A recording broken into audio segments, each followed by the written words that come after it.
திருவிசைநல்லூரில் கார்த்திகை அமாவாசை அன்னைக்கு சாட்சாத் கங்கா மாதா பிரவாகமாக எடுத்து ஓடி இன்றைக்கும் அந்த அதிசயம் வருஷா வருஷம் நடக்கக்கூடிய இடம் எது அப்படின்னு பார்த்தோம்னா திருவிசைநல்லூரில் ஸ்ரீ ஸ்ரீதரையாவால் வாழ்ந்த இல்லம்.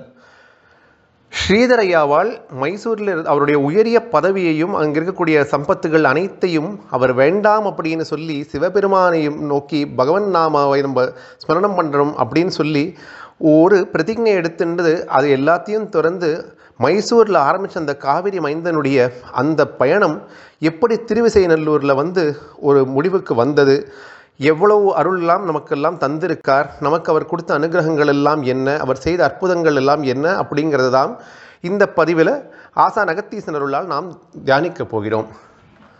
ஸ்ரீ ஸ்ரீதரையாவால் ஸ்ரீ ஸ்ரீதர வெங்கடேஷ அப்படிங்கிற அவருடைய நாமம், ஸ்ரீதரையாவால் ஸ்ரீ லிங்கராயர் அப்படிங்கிற ஒரு பெரிய ஞானி. அந்த ஞானிக்கு மைசூர் சமஸ்தானத்தில் அதிகமாக மதிப்பும் அபிமானம் வச்சிருந்த அந்த மைசூர் ராஜா அவர் மேலே. இந்த லிங்கராயருடைய அவர் செல்வாக்கு அங்கே அதிகமாக இருந்தது. லிங்கராயருக்கு இருந்த ஒரே ஒரு வாரிசு ஸ்ரீ ஸ்ரீதர வெங்கடேஷ் ஐயாவால் அப்படிங்கிற ஸ்ரீதர ஐயாவால் மட்டும்தான். அந்த தந்தை என்ன பண்ணார்னா, இந்த சொத்து சம்பத்து எல்லாத்தையும் சேர்த்து கொடுக்கறதெல்லாம் இது எல்லாத்துக்கும் மேலே விலைமதிக்க முடியாத சிவபக்தியை இவருக்கு ஞான பாலை ஊட்டி ஊட்டி வளர்க்கிறார். இவருக்கு ஒரு நல்ல வயது வந்த பொழுது லிங்கராயர் தன் மகனுக்கு திருமணம் செய்து வைத்து விடுகிறார். அப்போது ஸ்ரீதரையாவாளுடைய தந்தை சிவபதம் எய்துடுறார் லிங்கராயர். அப்பொழுது ஸ்ரீதரையாவாள் கிட்டக்க அந்த மைசூர் சமஸ்தானத்துடைய மகாராஜா சொல்கிறார், தாங்கள் திவான் பதவியை ஸ்வீகரிக்க வேண்டும் அப்படின்னு சொல்லி.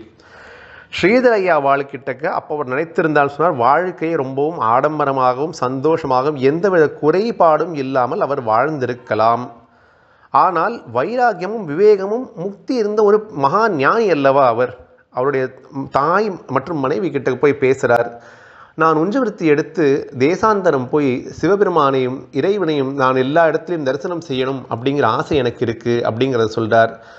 அந்த அன்னையும் சரி அவருடைய மனைவியும் சரி இதுக்கு இசைப்பு தெரிவிக்க அங்கிருந்து அவர் நகர ஆரம்பிக்கிறார். நகரத்துக்கு முன்னாடி மைசூரில் இருக்கக்கூடிய எல்லாரும் ஸ்ரீதரையாவாள் கிட்டக்க தாங்கள் இந்த தேசத்தை விட்டு செல்ல வேண்டாம் அப்படின்னு கண்ணில் அப்படியே நீர் மல்க அப்படி நிற்கும் பொழுது அவர்கள் எல்லாரும் பார்த்து வர சொல்கிறாருன்னா, நான் ஒரு ஞான வேட்கையை நோக்கி நான் சென்று கொண்டிருக்கிறேன், என்னை தடுக்க வேண்டாம் அப்படின்னு சொன்னது மட்டும் இல்லாமல் அவரோட வீடை கை காமிக்கிறார். அங்கே இருக்கக்கூடிய செல்வங்கள் அனைத்தும் பொது உடைமை அப்படின்னு சொல்லிட்டு அங்கே எல்லாரும் உங்களுக்கு எல்லாம் என்ன வேணுமோ எல்லாம் எடுத்துக்கோங்க அப்படின்னு சொல்லி அங்கேருந்து நகர்ந்துடுறார். மருதாவாணன் அப்படிங்கிற அந்த சரித்திரத்தை நம்ம படிச்சுக்கோங்களா, பட்டினத்தடிகள் இறைவனே மருதாவாணனாக தோன்றி எப்படி பட்டினத்தடிகளுக்கு அந்த வைராகியத்தை ஏற்படுத்தினார், மகனாக வந்தார், வாணிபம் செய்தார், வைரத்தை எல்லாம் வரட்டிக்குள் அடக்கி கொண்டு வைத்தார்.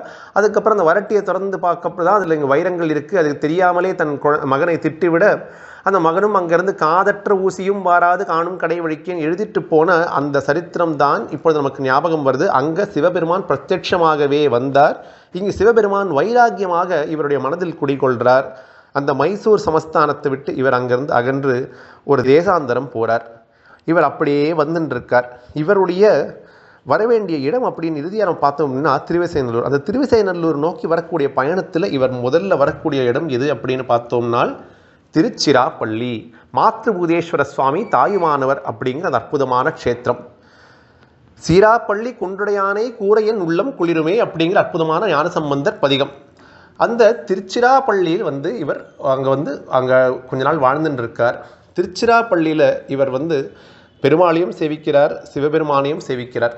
அங்கே இருக்கக்கூடிய சில அஞ்ஞானிகளுக்கெல்லாம் என்ன தோன்றுறது அப்படின்னு சொன்னால், இவர் இறைவனாகி சிவபெருமான் மீது தான் இவருக்கு அதிகமாக பக்தி உள்ளது, ஸ்ரீமன் நாராயணன் மீது இவருக்கு அந்த அளவுக்கு பக்தி இல்லை அப்படின்னு சொல்லி அந்த ராஜாவிடம் போய் கோள் சொல்கிறார்கள்.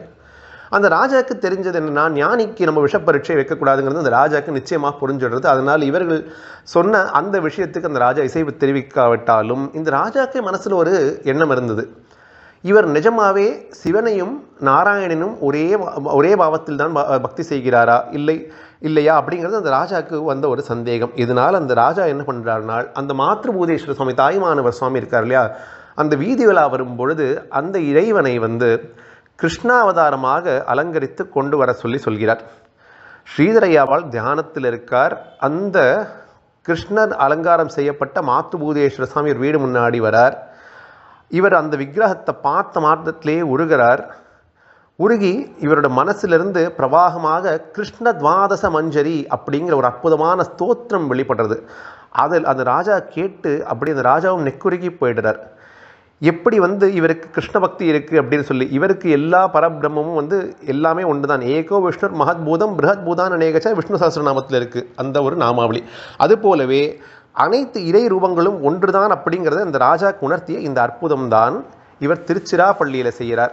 இதற்கு பிறகு ஸ்ரீதரையாவால் இந்த இடத்தை விட்டு நம்ம அகன்றுடலாம் அப்படின்னு சொல்லி அவர் நகர ஆரம்பிக்கிறார். இது கேட்டோன்னு அந்த ராஜாக்கு மனசில் ரொம்பவும் வருத்தம் ஏற்படுறது. இந்த மாதிரி ஒரு ஞானியை நம்மளுடைய தேசம் விட்டு போகுது, நம்ம காரணமாக இருந்துட்டோமோ அப்படின்னு அந்த ராஜாவோட மனசில் ஒரு கஷ்டம் ஏற்படுறது. அப்பொழுது அன்று இரவே ஸ்ரீதரையாவால் தோற்றத்தில் சாட்சாத் இறைவன் தோன்றி என்ன சொல்கிறார் அப்படின்னால், நான் பக்தியை பரப்புவதற்காக இந்த அவதாரம் எடுத்து இந்த உலகத்தில் வந்துள்ளேன். என்னுடைய காரியத்தை நான் எல்லா இடத்திலும் செய்ய வேண்டும் அப்படிங்கிற காரணத்தினால இந்த இடத்தில் என்னுடைய அந்த விஷயம் முடிந்த காரணத்தினால் நான் அடுத்த ஊருக்கு சென்று விட்டேன் அப்படின்னு இவருக்கு உணர்த்திட்டு ஸ்ரீதரையாவால் கனவுலேயே இவருக்கு சொல்கிறார். அப்போ அந்த ராஜாவுக்கு ஓரளவுக்கு மனசு நிம்மதி கிடைக்கிறது. ஸ்ரீதரையாவால் அப்படியே நகர்ந்து கொண்டே இருக்கார். தஞ்சை அடைகிறார். தஞ்சை அடையும் பொழுதுதான் அவருடைய அன்னை இறைவனடி சேர்கிறார்கள். இந்த தஞ்சாவூரில் பார்த்தோம் அப்படின்னு சொன்னால் மராத்தா சாம்ராஜ்யத்தின் வழி வந்த ஷாஹாஜி அப்படிங்கிற ஒரு மன்னன் அங்கே ஆட்சி புரிஞ்சுட்டு வரார். ஸ்ரீதரையாவாளை பற்றி கேட்கிறார். ஸ்ரீதரையாவாளை தரிசிக்கிறார். அவரோட பாதங்கள் விழுந்து பணிந்து அவருக்கு அனுகிரகம் செய்யுமாறு கேட்கிறார். ஸ்ரீதரையாவாளுக்கு தஞ்சையில் ரொம்ப நாள் இருக்க பிடிக்கலை. ஏன்னா அங்கே அது ஒரு அந்த காலத்தில் ஒரு பிரம்மாண்டமான நகரமாக அப்பொழுதே இருந்த காரணத்தினால அவர் ஒரு கிராமப்புறத்தில் போய் ஒரு நிம்மதியான ஒரு அமைதியான பிரசாந்தமான இடத்தை நோக்கி சென்று தியானம் செய்வதற்கு இடம் வேண்டும் அப்படின்னு நினைத்துதான் அவர் வரக்கூடிய இடம் எது அப்படின்னால் திருவிசைநல்லூர். திருவிசைநல்லூர் அப்படின்னு சொன்னோம்னாலே நமக்கு நிறைய விஷயங்கள் ஞாபகம் வரும். திருவிசைநல்லூரில் பார்த்தோம்னா சதுர்கால வைரவ மூர்த்திகள் இருக்கக்கூடிய அற்புதமான க்ஷேத்திரம் தான் திருவிசைநல்லூர். இந்த திருவிசைநல்லூரில் அவர் தரிசனம் பண்ணுறார். சிவபெருமான தரிசனம் பண்ணுறார். அங்கே உருகி கொண்டே இருக்கார். திருவிசைநல்லூர் பக்கத்தில் இருக்கக்கூடிய இன்னொரு அற்புதமான க்ஷேத்திரம் எது அப்படின்னா பிரம்மாண்டமான க்ஷேத்திரம் திருவிடை மருதூர். மகாலிங்கேஸ்வர சாமி குடிகொண்டு அருள் புரியக்கூடிய அந்த திருவிடை மருதூர் அப்படிங்கிற அற்புதமான பாவங்களை எல்லாம் நீக்கக்கூடிய அற்புதமான க்ஷேத்திரம் திருவிடை மருதூர். இந்த 2 சிவஸ்தலத்தையும் அவர் மாறி மாறி தரிசித்து கொண்டே வரார். இந்த ஷாஹாஜிக்கு இவர் மேல் ரொம்ப பக்தி அதிகமாக இருக்கிறது. இவர் மீது அவ்வளோ பக்தி வைத்து கொண்டிருந்த காரணத்தினால ஸ்ரீதரையாவால் அந்த ராஜா கேட்கும்பொழுது எனக்கு திவானாக தாங்கள் வர வேண்டும் அப்படின்னு கேட்கும்பொழுது இப்பொழுது ஸ்ரீதரையாவால் சரி அப்படின்னு ஒப்புக்கொள்கிறார். முதல்ல அந்த திவான் பதவியை மைசூரில் வேண்டாம் அப்படின்னு சொல்லிடுறார். இங்கே தஞ்சையில் அந்த திவான் பதவியை ஏற்றுக்கொள்கிறார். எதற்காக ஏற்றுக்கொண்டார் அப்படிங்கிறது நம்ம அப்புறமா தான் நமக்கு தெரியும். இந்த பதவியை வைத்து தான் இறைவன் அவருக்கு வைராக்கியத்தை பிறக்க வைத்தான் அப்படிங்கிறது நமக்கு அப்புறமா தெரிகிறது. ஸ்ரீதரையாவால் அங்கே அந்த திவானாக அந்த பீடாரோகணம் செய்கிறார். நிறைய ஞான நூல்களை எழுதுகிறார். அவர் லௌகிகமான விஷயங்கள் என்னுடைய மனசு எப்பொழுதும் செல்லாது அப்படின்னு சொல்கிறார். நான் இந்த இந்த இந்த இடத்தை விட்டு நான் நகர்ந்து விடுறேன் அப்படின்னு ராஜா கிட்ட சொல்லும்பொழுது ராஜா தாங்கள் போகக்கூடாது அப்படின்னே சொல்லிட்டு இருக்கார். ஒரு நாள் ஸ்ரீதரையாவால் அந்த அரண்மனைக்கு செல்லவில்லை. அப்பொழுது அங்கே வந்த ஒரு தூதர் என்ன கேட்குறாருன்னா, பாகவதரே திவான் இருக்கிறாரா அப்படிங்கிற கேள்வியை எழுப்புகிறார். பாகவதரே திவான் இருக்கிறாரா அப்படிங்கிற கேள்வி ஸ்ரீதரையாவாளோட காதில் விடும்போது ஸ்ரீதரையாவாள் முகத்தில் அப்படியே ஒரு தாமரை மலர்ந்தது போல் ஒரு புன்னகை மலர்றது, ஞானம் பிறக்கிறது. அவர் என்ன சொல்கிறார், ஆமாம் உண்மைதான், இந்த திவான் இறந்து விட்டார், பாகவதன் மட்டும்தான் இருக்கிறார் அப்படின்னு ஒரு பதில் மடலை எழுதி இந்த ராஜாவிடம் அனுப்புகிறார். ஷாஹாஜி இதை பார்த்தோன்னே ஷாஹாஜியோட மனசு உடஞ்சு போய்டுறது. என்னது நம்ம நினச்சோம் ஸ்ரீதரையாவாள் இப்படி இறந்து போயிட்டாரே அப்படின்னு சொல்லி அங்கேருந்து ஓடோடி வரார் ஸ்ரீதரையாவாள் வீட்டுக்கு. அங்கே பார்க்கும் பொழுது தான் ஸ்ரீதரையாவாள் சந்தோஷமாக சிவசிந்தையில் அப்படியே நிலைச்சிருக்கிறத பார்த்து ராஜாவுக்கு நிம்மதி ஏற்படுறது. சுவாமி நீங்கள் எழுதினதோட அர்த்தம் என்ன எனக்கு புரியலையே அப்படின்னு சொல்லும்போது அவர் சொன்னார், பாகவதரே அப்படின்னு எப்பொழுது அந்த தூதுவரனை அழைத்தாரோ அது ஒரு ரொம்ப உயரிய பதவி அல்லவா, இந்த திவான் பதவி எல்லாம் அது முன்னாடி என்ன, அந்த பதவிக்காக தானே நான் ஆசைப்பட்டேன். அந்த பதவி எனக்கு கிடைச்சதுக்கப்புறமா எதற்காக எனக்கு இந்த திவான் பதவி, அதனால் திவானாக நான் இறந்து விட்டேன் அப்படின்னு இந்த ஷாஹாஜி மன்னருக்கு அவர் புரிய வைக்கிறார். ஷாஹாஜி மன்னரும் சரி இவரோட ஞான பாதையில் இவர் ஒழுகிதான் செல்ல போகிறார் அப்படிங்கிறத புரிஞ்சுக்கிறார். ஸ்ரீதரையாவால் எவ்வளவோ அற்புதமான ஞான நூல்கள் எழுதியிருக்கலாம். அதில் பூஷணம் ஆக்கிய சக்தி அப்படிங்கிற அந்த நூல் இருக்கு இல்லையா, அது சிவபக்த லட்சணம், அச்சுதாஷ்டகம், சிவபக்தி கல்பலதா அப்படின்னு சொல்லி நிறைய அற்புதமான நூல்கள். இந்த எல்லா நூல்கள் சொல்லக்கூடிய விஷயம் என்ன அப்படின்னால், இறைவனின் நாமாவை நாம் ஜெபம் செய்வதாலும் ஸ்மரணம் செய்வதாலும் நாம் அனைத்து பாவங்களிலிருந்து விடுவது மட்டும் இல்லாமல் நாம் சந்தோஷமாக வாழ முடியும், இறைவனடி நாம் நிச்சயமாக அடைய முடியும். அதற்கான வழிதான் இறைவன் நாமத்தை நாம் தியானிப்பது அப்படிங்கிறதை மனித குலத்துக்கு உணர்த்துவதற்கு நம்மளை எல்லாம் உயிர்ப்பிக்கும் பொருட்டு அவதாரம் செய்த அற்புதமான மகான் தான் ஸ்ரீதரையாவாள். ஸ்ரீதரையாவுடன் சமகாலத்தில் வாழ்ந்த இன்னொரு பெரிய ஞானி யார் அப்படின்னால், ஸ்ரீ பகவன் நாம போதேந்திரால் அப்படிங்கிற போதேந்திர சரஸ்வதி சுவாமிகள். சங்கராச்சாரியார் ஒரு பீடாதிபதியாக இவர் இருந்தார் ஒரு காலத்தில். ஸ்ரீ ராமநாம ஸ்மரணையிலேயே எப்பவும் இருப்பார். ஸ்ரீ போதேந்திரா சுவாமிகளும் ஸ்ரீ ஸ்ரீதரையாவாள் சுவாமிகளும் சமகாலத்தில் இருந்தாலும் அவர்களுக்கு அதீதமான ஒரு நட்பு இருந்தது. ஸ்ரீதரையாவாள் எப்பொழுதுமே சிவநாம ஸ்மரணை செய்து கொண்டிருப்பார், போதேந்திரால் ராமநாம ஸ்மரணை செய்து கொண்டே இருப்பார். அந்த ஆக்கிய சஷ்டி அப்படிங்கிற அந்த நூலை எடுத்து இவர் கொடுக்கும் பொழுது போதேந்திரால் அதை படிச்சுட்டு சொல்றாராம், இதை தாங்கள் ஆக்கிய சக்தி என்று பெயர் வைப்பது பதிலாக சிவாக்கிய சஷ்டின்னு பெயர் வச்சிருந்திருக்கலாமே அப்படின்னு சொல்லி அவர் சொன்னாராம். ஏன்னால் இது அனைத்தும் இறைவனாகிய ஈசனின் நாமாவை பற்றுதானே உள்ளது அப்படின்னு சொல்லி அந்த நூலை ரொம்பவும் சிலாகித்தாராம் ஸ்ரீ போதேந்திர சுவாமிகள். இதை அவர் கேட்டுக்கொண்டிருந்தாராம். ஆனால் போதேந்திராளுக்கு மனசில் ஒரு குறை இருக்குது அப்படின்னு ஸ்ரீதரையாவாள் கிட்ட சொல்கிறார். தாங்கள் ராமநாமாவின் மகிமையை பாடவே இல்லையே, ஏன் சுவாமி அப்படின்னு போதேந்திராள் அவருடைய நண்பரிடம் கேட்கும் பொழுது அதற்கு ஸ்ரீதரையாவாள் கொடுத்த விளக்கம்தான் அவரை வியக்க வைத்ததாம். சிவபெருமானே எப்பொழுதும் அந்த ராமநாம ஸ்மரணையில் தான் இருப்பார். என்னுடைய இறைவனாயப்பட்ட ஈசனாலே அந்த ராமநாமாவின் மகிமை அவர் ஜெபித்து கொண்டிருக்கூடிய அந்த ராமநாமாவை பற்றி நான் எப்படி பாடலாம்ங்கிற அந்த துணிவு எனக்கு எப்படி வரும்? ராமநாமா அப்படிங்கிறது என்னோட புரிதலுக்கு அப்பாற்பட்டிருக்கக்கூடிய ஒரு பிரம்மாண்டமான விஷயம் அல்லவா அப்படின்னு போதேந்திராளிடம் சொன்னாராம் ஸ்ரீதரையாவாள். இந்த இரண்டு மகான்களும் சேர்ந்து நிறைய இடத்தில் போய் சொற்பொழிவு ஆற்றி மக்களை எல்லாம் பக்தி பாதையில் கொண்டு வந்து அனைவருடைய வாழ்க்கையும் உயிர்ப்பிக்கும் பொருட்டு இவர்கள் சேவை செய்திருக்கிறார்கள். ஒரு ஊரில் ஸ்ரீதரையாவாள் தங்கி கொண்டிருக்கார். அந்த இடத்துல கிருஷ்ண ஜென்மாஷ்டமி அந்த விழா நடந்து கொண்டிருக்கு. அதில் ஸ்ரீதரையாவாள் அந்த வழிபாட்டெல்லாம் கலந்து கொள்ளலை. ஏன்னா அந்த வழிபாட்டில் பக்தி அப்படிங்கிற முக்கியமான விஷயம் இல்லை, ஆடம்பரம் இருந்தது என்கிற காரணத்தினால அவர் அந்த ஜென்மாஷ்டமியில் நடந்த அந்த கொண்டாட்டத்திலாம் அவர் பங்கேற்கவில்லை. என்ன பண்ணுறாங்கன்னா, ஜென்மாஷ்டமி நடத்துகிறா இல்லையா, அவள் எல்லாரும் கிருஷ்ண பரமாத்மாவுடைய ஒரு படத்தை எடுத்துட்டு ஊர்வலமாக சென்று கொண்டே வருகிறார்கள். ஸ்ரீதரையாவாளோட வீட்டுக்கு வரும்பொழுது ஸ்ரீதரையாவாள் அந்த கிருஷ்ண பரமாத்மாவுடைய அந்த படத்துக்கு நமஸ்காரம் பண்ணலான்னு வரும்பொழுது ஸ்ரீதரையாவாள் இந்த பூஜையெல்லாம் பங்கேற்கவே இல்லை. தாங்கள் எதற்கு பக்தி உள்ளவர் போல் நடிக்கிறீர்கள் அப்படின்னு சொல்லி, எங்கள் கிருஷ்ணருக்கு உங்களுடைய பக்தி எல்லாம் தேவையில்லை அப்படின்னு சொல்லும் பொழுது ஸ்ரீதரையாவாள் சிரித்து கொண்டே சொன்னாராம், கிருஷ்ணருக்கு தெரியும் உண்மையான பக்தர்கள் யார் என்று அப்படின்னு சொல்லி. சரி, அப்படி இருந்ததுன்னு சொன்னால் நீங்கள் அந்த கிருஷ்ண பரமாத்மா நீங்கள் கூப்பிடுங்களேன், அந்த கிருஷ்ணர் உங்களிடம் வராரான்னு பார்த்துடலாமே அப்படின்னு சொல்லி அங்கிருந்து அந்த கிருஷ்ணனுடைய படத்தை எடுத்துட்டு அங்கிருந்து அகன்று விடுகிறார்கள். அந்த ஊர்வலம் அப்படியே சென்று கொண்டே இருக்கிறது. கொஞ்சம் 2-3 வீட்டுக்கு போனதுக்கப்புறமா அந்த இடத்த திரும்பி பார்க்கும் பொழுது பார்த்தால் கிருஷ்ணர் பரமாத்மாவோட அந்த படத்தில் இருக்கக்கூடிய அந்த கிருஷ்ண உருவம் காணவில்லை. செல்லப்பிள்ளை வாராய் அப்படின்னு சொல்லி ராமானுஜர் கூப்பிட்ட பொழுது அவருடைய மடியில் ஒரு சின்ன குழந்தை அமர்ந்து கொள்வது போல் அமர்ந்து கொள்ள பரமன் அல்லவா அந்த ஸ்ரீமன் நாராயணன். அதுபோலவே இவர் கூப்பிட்டார் இல்லையா, கிருஷ்ணருக்கு தெரியும் யார் உண்மையான பக்தர்கள்னு ஸ்ரீதரையாவாள் சொன்ன அடுத்த மாத்திரத்திலேயே கிருஷ்ணன் மாயக்கண்ணன் அங்கிருந்து மறைந்து இவரோட வீட்டில் போய் கொண்டு விடுறார். இவா எல்லாம் வரா, அந்த கிருஷ்ணரோட உருவம் இவரோட வீட்டில் இருக்கிறத பார்க்குறார். அப்படியே இவர்களுக்கெல்லாம் கதிகலங்கி போய் அங்கே இவருடைய பாதத்தில் விழுந்து நமஸ்காரம் செய்து இவரிடம் மன்னிப்பு கேட்கிறார். அப்பொழுதுதான் அவர் டோல நவரத்ன மாளிகை அப்படின்னு கிருஷ்ணர் மீது அந்த அற்புதமான ஒரு ஸ்தோத்திரத்தை அன்று இயற்றுகிறார்.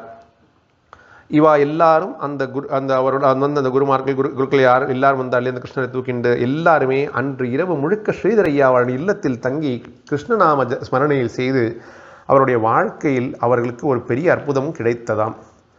ஸ்ரீதரையாவாள் திருவிடைமருதூருக்குடைய மகாலிங்கேஸ்வர சுவாமி மத்தியார்ஜுனம் அப்படின்னு பெயர். இந்த இடத்துக்கு போனோம் அப்படின்னு சொன்னாலே நம்ம எல்லா விதமான தோஷங்களும் அகன்றுடும் பிரம்மாண்டமான க்ஷேத்திரம் திருவிடைமருதூர்.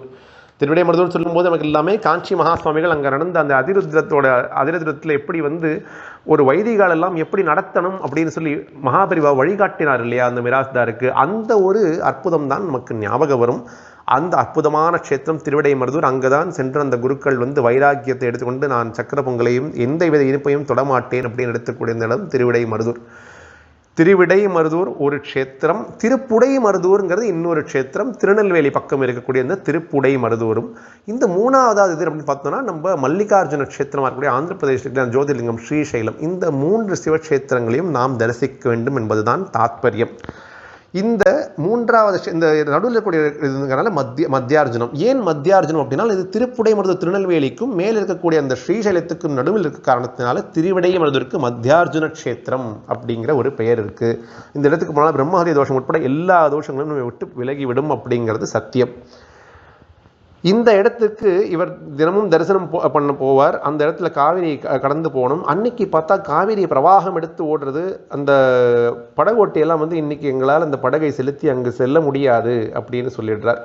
அதனால் உங்களை கூட்டிகிட்டு போக முடியாதுன்னு சொன்னால் ஸ்ரீதரையாவாளுக்கு மிகவும் வருத்தம் ஏற்படுறது. அங்கேருந்தே அந்த கரையிலேருந்தே அவர் அந்த கோவில் கோபுரத்தை அப்படியே தரிசனம் பண்ணுறார். என்னால் உன்னை பார்க்க முடியலையே இறைவா அப்படின்னு சொல்லி மனசில் கஷ்டப்பட்டு இருக்கார்.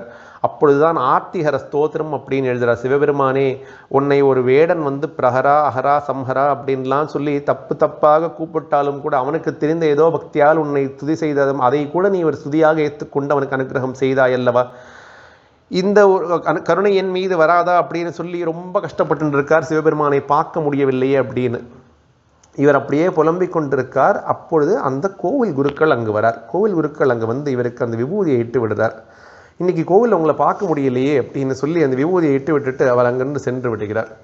இவருக்கு ரொம்பவும் சந்தோஷமாகுது. அந்த குருக்கள் அப்படியே அவரோட பாதத்தில் விழுந்து வழங்குறார். ஸ்ரீதரையாவால் ரொம்ப சந்தோஷப்படுறார்.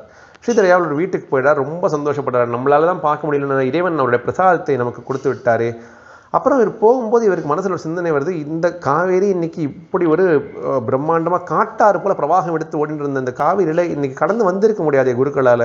அப்போ எப்படி வந்தது யார்? அது மட்டும் இல்லை, அவர் கொஞ்சம் கூட நனைஞ்சா மாதிரி எதுவுமே தெரியலையே.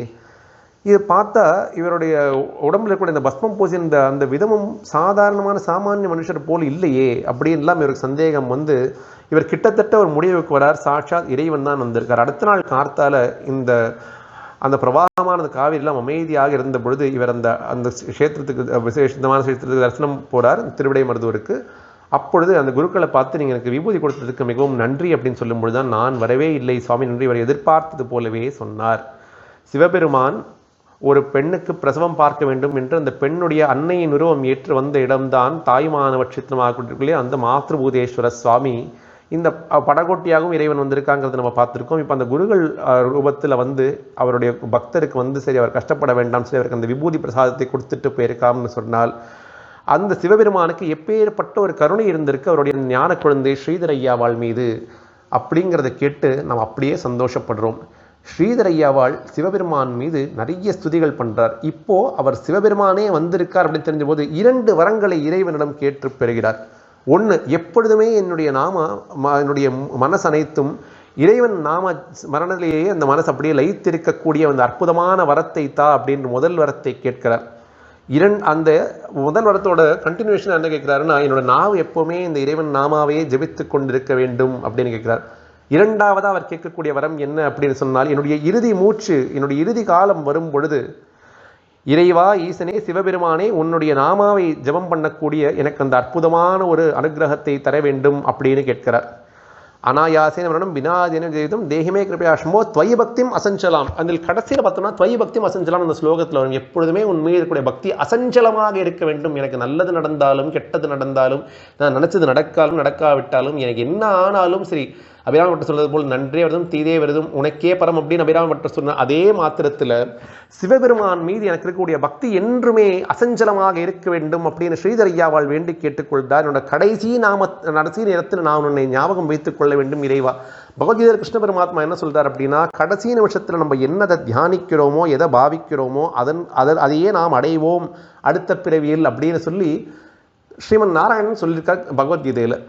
இந்த அஜாமிலனோட கதையும் அப்படித்தானே. கடைசி நிமிஷத்தில் நாராயணான் கூப்பிட்ட மாத்திரத்திலே எவ்வளோ பாவம் பண்ணியிருந்தாலும் கூட அந்த அஜாமிலன் கடைசி நேரத்தில் அவருடைய குழந்தையை நாராயணான் கூப்பிட்ட அந்த ஒரே மாத்திரத்தினால அவர் விஷ்ணு லோகத்தை அடைந்தார். அதனால் கடைசி நிமிஷத்தில் நம்ம என்ன நினைக்கிறோமோ அதுதான் ரொம்பவும் முக்கியம். அதனால் ஸ்ரீதரையாவால் இந்த 2வது வரத்தையும் கேட்கிறார். இந்த 2 வரத்தையும் இறைவன் நிச்சயமாக அவருக்கு வணங்கினார் அப்படிங்கிறது பிற்காலத்தில் நமக்கு தெரிய வருது. இப்பொழுது ஸ்ரீதரையாவுடைய வாழ்க்கையிலே நடந்த ரொம்ப பிரம்மாண்டமான அற்புதம் எது அப்படின்னு பார்த்தோம்னால், அவருடைய பித்ருக்களுக்கு அவர் ஸ்ராத்தம் செய்ய வேண்டிய ஒரு நாள் வருது, அந்த திதி வருது. அந்த திதியில் அன்னைக்கு அவர் வீட்டில் நிறைய பட்சணங்கள் எல்லாம் பண்ணி வச்சு விடுறார். ஏதோ ரொம்பவும் ஒரு ஏழை அவர் வீட்டு முன்னாடி வந்து நிற்கிறார். அந்த ஏழையை பார்த்தோன்னு இவருக்கு மனசு இழக்கிறது, ஜீவகாருண்யம் அப்படியே மனசில் பெருக்கி எடுத்து ஓடுறது. அந்த ஏழைக்கு பசி அப்படின்னு சொன்னபோது இவர் எதுவும் யோசிக்காமல் அது நைவேத்தியம் பண்ணலை, இந்த ஸ்ராத்தம் முடியலை, அதுக்கப்புறமா தான் எல்லாருக்கும் அந்த போஜனம் முடிஞ்சப்புறம் தான் இந்த சாப்பாடு கொடுக்கணும், அது போன்ற எந்த விதமான உணர்வும் அவருடைய மனசில் வராமல் அந்த சாப்பாட்டை எல்லாத்தையுமே எடுத்து இவருக்கு அப்படியே கொடுத்துடுறார். அந்த ஏழை அப்படின்னு வந்தார் இல்லையா, அந்த ஏழைக்கு கொடுத்துடுறார். அது ஏழையா ஏழை பங்காளனா அப்படிங்கிறது அப்புறமா தானே எல்லாருக்கும் தெரிய வந்தது. அவர் சாப்பிட்டுட்டார், சாப்பிட்டு சந்தோஷமாக அங்கிருந்து சென்று விடுகிறார். ஆனால் அங்கே இருக்கக்கூடிய சில பேர்கள் அவர்களுக்கு ஒரு முற்போக்கு சிந்தனை இல்லாத காரணத்தினால் அவர் என்ன சொல்கிறார்னா, இப்பொழுது இந்த பூஜையில் உன்னால் கலந்து கொள்ள முடியாது, தாங்கள் செய்தது பெரிய பாவம், இந்த ஸ்ராத்தம் முடியாமல் தாங்கள் இந்த உணவை யாருக்குமே கொடுத்திருக்க கூடாது அப்படின்னு சொல்லி அங்கே இருக்கிறவர்களாம் இவரை கண்டிக்கிறார்கள். ஸ்ரீதரையாவால் சொல்லார், இதற்கு என்ன பிராயச்சித்தம் சொல்லுங்கோ அப்படின்னு சொல்லும்போது அவர் சொல்லார், கங்கையில் நீராடி விட்டு வந்தால்தான் நாங்கள் இது திரும்பவும் உங்களை ஏற்றுக்கொள்ள முடியும் அப்படின்னு சொல்லும்பொழுது ஸ்ரீதரையாவால் சொல்லார், கங்கா அப்படின்னு அந்த சொன்ன மாத்திரத்திலேயே ஒரு மனிதன் புனிதம் அடைகிறான், கங்கையில் நீராடணுங்கிற அவசியம் இல்லை அப்படிங்கிறதையும் உணர்த்தலார். அதெல்லாம் ஒத்துக்கொள்ள முடியாது, இதெல்லாம் வெறும் வார்த்தை ஜாலம் தான். ஏதோ பகவான் நாம சொன்னால் இது நல்லது நடக்கும் நீங்கள் சொல்கிறது போல் இந்த கங்கையோட நாமத்தை சொன்னால் மட்டும் என்ன நடந்துடும் அப்படின்னு சொல்லி இவரை கேலி செய்யும் பொழுது இவர் என்ன சொல்கிறார், சரி சாட்சாத் அந்த கங்கா மாதாவையே இங்கே திருவிசைநல்லூரில் இந்த கிணறுல நான் பிரத்யட்சமாக இப்பொழுது வர வைக்கிறேன்னு சொன்ன அந்த சிவபக்தரின் வார்த்தைக்கு கட்டுப்பட்டு இறைவனுடைய சிரசை விட்டு கங்காதேவியை அகன்று அப்படியே திருவிசைநல்லூரில் அந்த கார்த்திகை மாதம் அமாவாசை அந்த கிணறுல அப்படியே பிரவாகமாக எடுத்து அந்த நகரம் முழுதும் அந்த கங்கையுடைய பிரவாகம் அப்படியே எடுத்து ஓடுறதை பார்த்து இவா எல்லாரும் பயந்து இவரோட பாதங்களில் விழுந்து சொல்லார், கங்கையே வந்துட்டா நீங்கள் எல்லாம் நீராடுங்கோ, உங்களுக்கு எல்லாம் அது அற்புதமான வாய்ப்பு அப்படின்னு சொல்லார். அவ எல்லாம் இவருடைய பாதத்தில் விழுந்து மன்னிப்பு கேட்டு எங்களை மன்னித்துக் கொள்ளுங்கள், நாங்கள் எல்லாம் மூடர்கள், எங்களுக்கு அந்த அளவுக்கு புரிதல் இல்லாமல் போய்விட்டது அப்படின்னு சொல்லி இவர்கிட்ட பாதத்தில் விழுந்து மன்னிப்பு கேட்ட மாத்திரத்தில் இவர் என்ன சொல்றார், கங்கா மாதா தாங்கள் தெய்வசை இந்த கிணறில் அடங்கி விடுங்கள் அப்படின்னு கங்கையை வேண்டுறார் இந்த காவிரி மைந்தன். அது உடனே அந்த கங்காதேவியும் அதில் போய் அடங்கிடுறா அந்த கிணறுல. ஒவ்வொரு வருஷமும் நடக்கக்கூடிய கார்த்திகை மாதத்தில் இருக்கக்கூடிய அமாவாசையில் திருவிசைநல்லூருக்கு சென்று அந்த கிணறில் நாம் குளித்தோம் அப்படின்னு சொன்னால் கங்கையில் குளித்தது பலன் அப்படின்னு கூட சொல்கிறது தப்பு, கங்கையிலேயே நாம் குளித்தோம் அப்படிங்கிறது தான் உண்மை. போதேந்திர சுவாமிகளுடன் சேர்ந்து அவர் அப்படியே இந்த இறைவன் நாமாவை பரப்பிக்கொண்டே வரார். இப்படியே ஒவ்வொரு க்ஷேத்திரமாக போயிட்டே வந்துருக்கார் ஸ்ரீதரையாவாள். ஒரு நாள் ஸ்ரீதரையாவால் அவருக்கு அந்த ரொம்பவும் பிடித்த அந்த திருவிசைநல்லூர் க்ஷேத்திரத்தில் போய் தரிசனம் பண்ணுறார் இறைவனை. அன்னைக்கு என்னைக்கும் இல்லாத மாதிரி இவருடைய கண்கள் அப்படியே தீக்ஷண்யமாக இருக்குது. அப்படியே பார்த்தா இவரோட அப்படியே முகம் வந்து மலர்ந்த தாமரை போல இருக்குது. அப்படி ஒரு ஞான ஒளி போல அந்த சிவலிங்கமும் ஒளிர்றது. காதலாகி கசிந்து கண்ணீர் மல்கி ஓதுவார் தம்மை நன்றிக்கு வைப்பது வேதன் நான்கினும் மெய்ப்பொருளாவது நாதன் நாமம் நமச்சிவாயவே அப்படின்னு சொல்லி நல்லூர் பெருமணத்தில் ஞான சம்பந்த பெருமான் எப்படி இறைவனுடன் ஐக்கியமானாரோ அது போலவே திருவிசைநல்லூர் க்ஷேத்திரத்தில் ஸ்ரீதரையாவாள் அந்த இறைவனுடன் ஒன்றரை கலந்து அங்கேயே அவருடைய முக்தி அடைந்தார் அப்படின்னு அவரோட சரித்திரம் நிறைவு பெறுறது. அங்கே இருக்கக்கூடிய பக்தர்கள் எல்லாம் அப்படியே பார்க்குறார்கள். அவர் தடுத்து நிறுத்தலாம் அப்படின்னு பார்த்தா நிறுத்த முடியல. எப்படி ஒரு கண்ணுக்குட்டி வந்து அந்த தாய் பசு கிட்டக்க ஓடி போகுமோ அது போலவே இறைவனாகிய சிவபெருமானை நோக்கி ஸ்ரீதரையாவாள் செல்கிறார். சென்று சிவபெருமானுடன் ஐக்கியமாகி அவருடைய அந்த ஜென்மாவை அவர் முடித்து கொண்டு அவர் வந்த காரியம் முடிந்தது அப்படிங்கிறதை உணர்த்தும் விதமாக சிவபெருமானுடனே ஐக்கியமாகிவிட்டார் திருவிசைநல்லூர் க்ஷேத்திரத்தில். திருவிசைநல்லூர் க்ஷேத்திரத்துக்கு போனோம்னு சொன்னால் அந்த சிவலிங்கத்தை நாம் தியானிக்கும் பொழுது நம்ம நிச்சயமாக தெரிந்து கொள்ள வேண்டிய விஷயம் ஸ்ரீதரையாவாளுடைய சாநித்தியமும் பிரத்யட்சமாக அந்த க்ஷேத்திரத்தில் இருக்கிறது அப்படிங்கிறது தான்.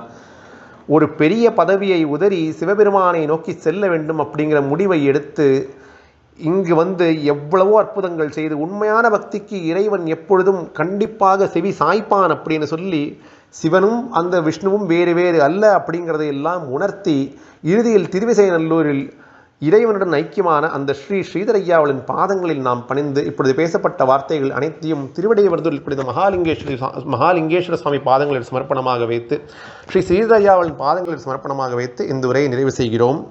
ஓம் நமோ வெங்கடேசாய.